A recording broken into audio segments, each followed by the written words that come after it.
And just like that, our engine iko nje.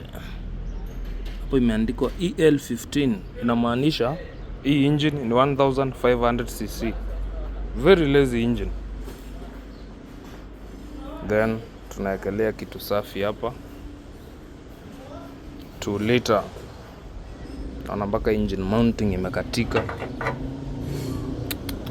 Disaster. Hapa ndani kuoshwa vizuri, cleaning ifanyike hapa ndani smart, ndio tukiekelea hiyo engine yetu mpya hapa. Inakuwa gari ni kama imerudi to factory setting. Tunahakikisha hakuna ka leakage, hakuna nini, hakuna shida yoyote. Jamaa sikia furaha tena. Na pia kuna kitu nimekumbuka ya hizi Subarus, mostly hizi 1500cc.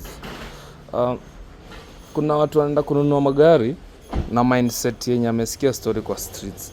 Kama wewe ni mtu unapenda kukanyanga gari kiasi, like unaelewa, unapenda kambio, wewe sio mtu wa 80, wewe sio mtu wa speed 100 maximum, wewe ni mtu wa 140, please don't go for 1500cc. This is a very lazy engine, na ukiamua ni kuikanyanga bado hivyo sababu ya power consumption inaenda juu, so inakuanga ni opposite.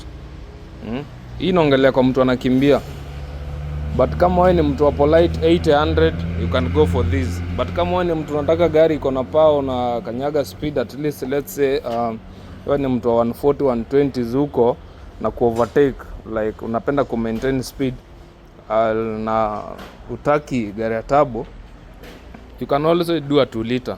2 liter it's also good, na inakuanga at least na power kiasi. Then kuna sisi ma legends wenye tunapenda turbo. Lazima tusikie utamu wa turbo, the best. Wacha tu mambo ni mwecheche.